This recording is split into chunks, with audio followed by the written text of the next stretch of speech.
Мен үшін ұстаз болу бұл үлкен сауапты, керемет, бір мақтанатын мамандық деп білемін. Сондықтан да өткенде кездесуде де айтып жатырмын. Ата бабамыз айтып кеткен ғой, ең бірінші кезекте төр ұстаздікі деп. Сондықтан да сол төрде отыратындай, сыйлы болатындай адал азаматтарды тәрбиелеу, болашақта тұлғаны тәрбиелеу ол біздің басты мақсатымыз. Кім қателессе де, бірақ ұстаз қателесуге болмайды. Сондай ұстанымды ұстаймыз.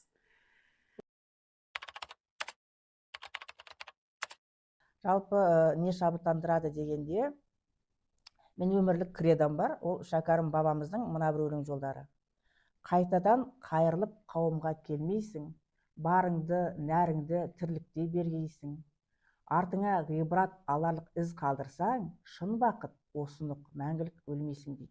Яғни менің кредом, менің жаңа құндылығым бастап, ұлтқа қызмет ету, адамгершілікпен, балаларға деген сүйіспеншілікпен осы ұлтқа қызмет етсем деген, артымда бір із қалса деген түпкі ойым, мақсатым бар. Сол еңбек жолында жұмыс істеп келе жатырмын. Жалпы мен кәсіп көп қой, бірақ соның ішінде мұғалімдік, ұстаздық жол өте қызықты және адамгершілікті, жасампаздықты қажет ететін қызметтің бірі деп ойлаймын. Жалпы баланы оқытқаннан артық қызмет жоқ мен үшін.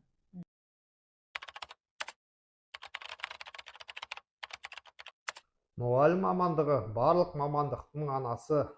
Мұғалім алдынан тәрбие алмайтын жан жоқ. Ұстаз берген тәрбие әрбір жанның өміріне жол сілтер, шамшырақ болар анық.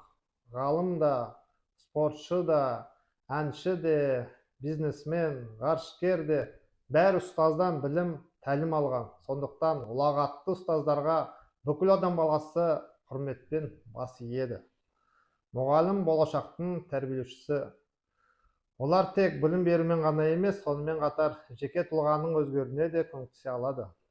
Жақсы мұғалімдер үлкен сұранысқа ие. Мұғалім өз оқушыларының өміріне үлгі көрсетіп, еліктеу үшін маңызды тұлға.